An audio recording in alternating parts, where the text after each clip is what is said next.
बाबर आजम और विराट कोहली का हम कंपैरिजन नहीं कर रहे थे, we are just trying to build up now because the cracker of the game is going to be India. T20 format में डेफिनेटली रोहित शर्मा बहुत ज्यादा I think big better more of a match winner. Virat Kohli जो है chasing में बहुत जबरदस्त है, but Rohit Sharma की मैच विनिंग परफॉर्मेंस बहुत है। विराट को थोड़ी सी ये कि उसका जो उसकी जो फिटनेस है और उसके एक करिश्मा बन गया कि उसके जो एजिलिटी है इसकी वजह से ज़्यादा वो लाइमलाइट में आता है बजाय उसके रोहित शर्मा के। अदरवाइज अगर आप देखें वाइट बॉल में उसने बड़े बड़े रन किए।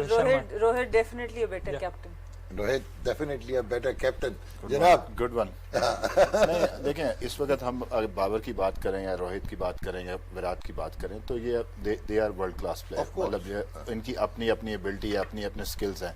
और अगर आप टेक्निक की बात करें, जैसे हम बात कर रहे हैं कि विराट कोहली डेफिनेटली, जैसे गुली ने कहा कि डेफिनेटली उसका वो ज़्यादा फिट है, ज़्यादा एजाइल है, ये सारी चीज़ें हैं। लेकिन अगर आप इंग्लैंड की अभी जो सीरीज़ देखें ना, 5 टेस्ट मैच की सीरीज़ में ना, 3 टेस्ट मैच की सीरीज़ में आप हो जाता है कि आप एक बॉलर आपने 2 दफ़ा आउट किया, 5 मैच की सीरीज़ में आप बच नहीं सकते। तो आपकी वीकनेस जो है ना, अगर आप फॉर एग्जांपल मैं गुली से आउट हुआ तो इसको मेरी वीकनेस का पता है, ये मुझे बार बार आउट करेगा। और ये देखा होगा आपने, टेस्ट 5 मैचेस की टेस्ट सीरीज़ होती है ना, उसमें बॉलर अक्सर हावी हो जाते हैं अगर उन्होंने पहले 1-2 दफ़ा आउट कर लिया, जैसे एंडरसन ने उसको आउट किया इस सीरीज़ में। तो ये चीज़ें साथ में चलती हैं। लेकिन इन लोगों का ये है, जब ये इन होते हैं तो फिर ये इनमें एबिलिटी है कि ये बड़ा स्कोर करते हैं। और रोहित शर्मा जो है, I personally rate him very highly because उसका जो है ना, उसका अक्सर लोग कहते हैं, अभी मैं उसका इंटरव्यू सुन रहा था, उसने कहा लोग कहते हैं मेरे पास टाइम है। वाकई उसके पास टाइम है, वो खुद ये बात नहीं मानता, लेकिन उस वाकई उसके पास टाइम है। और पीछे का बॉल जो है ना, वो बहुत अच्छा खेलता है। और ये राशिद, ये जो सीरीज की बात कर रहा है इंडिया इंग्लैंड की, उसमें इन्होंने बल्कि जब विराट ऊपर नीचे आउट हुआ और एक ही तरह से आउट हो रहा था, तो देवर डिस्कसिंग कि केन विलियमसन और जो ये है जो रूट, वो शायद बहुत क्लोज खेलते हैं जैसे इंग्लैंड में खेलना चाहिए। कुछ स्क्वायर बनाया हुआ था उन्होंने कि जी इससे बाहर बैट नहीं जाना चाहिए। They were trying to explain. So you think कि ये उसके टेक्निकल फ्लॉज हाईलाइट हो गए इंग्लैंड में विराट के, because is a world class batter. नहीं, थोड़ा कभी कभार प्रॉब्लम हो जाता है। टू टेक्निकल कर दिया आपने अभी कि एंडरसन से बहुत आउट हुए, एंडरसन की स्विंग से आउट हुए या उसके एंगल से आउट हुए, ये हमें देखना है। उनका एंगल जो है ना, थोड़ा सा बाहर से होता है। ओके, जब वो आते हैं तो बैट्समैन को लगता है मेरे पास बॉल आ रही है, तो इसलिए बाहर की बॉल वो खेल जाते हैं। वो मोस्टली वो आउट ही इसी वजह से हुए। सेम चीज बाबर के साथ है। ये 2 ऐसे प्लेयर है वर्ल्ड क्लास जो छठे स्टंप की बॉल भी खेल जाते हैं, उनको पता नहीं चलता। आई थिंक इसमें मैं एक चीज़ ऐड करूंगा कि क्योंकि अगर आप न्यूजीलैंड की पिचेस देखें या इंग्लैंड की पिचेस देखें, वहाँ बॉल सीम और स्विंग होता रहता है। हम सब कॉन्टिनेंट में खेलते हैं, बाबर और विराट कोहली सब कॉन्टिनेंट में खेलते हैं। ये प्लेयर ऐसे हैं, बैट ऑन द बॉल जो है ना उसमें जाते हैं। टेस्ट मैच में वो लोग बहुत क्लोज खेलते हैं क्योंकि वहाँ बॉल सीम होता है, उनका बल्ला बाहर नहीं जाता। हमारे जो लोग हैं उनका बल्ला बाहर जाता है, ड्राइव खेलने जाते हैं, ऑन दी अप भी खेलते हैं। वहाँ के प्लेयर जो हैं वो ये नहीं खेलते। अगर आप जो रूट को भी देखें और विलियमसन को भी देखें तो वो बॉल को बहुत लेट खेलते हैं। बाबर भी लेट खेलता है, लेकिन बाबर की वो जो हिप की मैंने बात की ना, वो खुल जाता है उस वजह से। लेकिन अभी जैसे राशिद कह रहे हैं कि जी ये दोनों 6 स्टंप पे चले जाते हैं, सो दिस मीन्स हमें तो ये नहीं बेसिक था कि आप जब सेटअप पे स्टिल होते हैं, दिस मीन्स कि आपको ऑफ स्टंप का तब पता नहीं लगता जब हेड का पोजीशनिंग का। हर बॉलर को नहीं जाते, थोड़ा वाइडर ऑफ द क्रीज जाके आप इनकी तरफ बॉल फेंकेंगे तो ये फिर जाते हैं। दूसरा वाइंड अप करते हुए कि अब हम बात कर रहे थे विराट कोहली की, बात कर रहे थे केएल राहुल की। फॉर्मेशन जो बनी हुई है इंडियन टीम की, उनके सेगमेंट एक तरह से बने हुए हैं। 1 to 6 ओवर केएल राहुल से बड़ा प्लेयर नहीं है उनके पास। और रोहित शर्मा खेल रहा होता है लेकिन वो आराम से चल रहा होता है। लेकिन 7 से 15 ओवर देखेंगे रोहित शर्मा वो टेक ओवर कर जाता है। इन बिटवीन विराट आता है, लेकिन वो पूरी टीम विराट के इर्द गिर्द खेलती है जैसे हमारे बाबर के खेलती है। लेकिन अनफॉर्चुनेटली हमारे पास उस पाए के प्लेयर नहीं है जो कि इंडिया को विराट कोहली को लेके चल रहे हैं या विराट कोहली टीम को लेके चल रहे हैं। So you agree?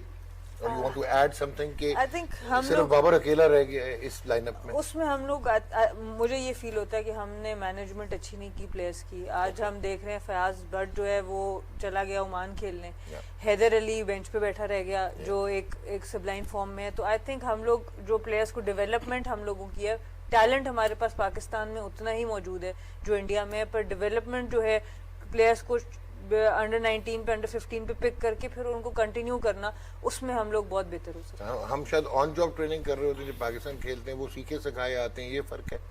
नहीं डॉक्टर साहब, आप देखें ना कि हम नीचे लेवल पे कौन से हैं, हमारे कोचेस कौन से हैं। आप इंडिया की साइड पे चले, वहाँ पे अंडर 19 को कौन कोच कर रहा था? राहुल द्रविड़, जो कि अब उनकी एकेडमी में चला गया। तो उनका रिजल्ट कैसा आएगा? Of course. और वो अच्छा, बल्कि आपने अच्छी इसका बात मतलब है कि आपको देखें, राहुल की बात करते हैं हर पूरे पाकिस्तान में कि अंडर 19 में और इंडिया ए में कौन कोचिंग कर रहा है? वो राहुल कर रहा है। तो क्या हम इन्वेस्टमेंट करने के मूड में हैं?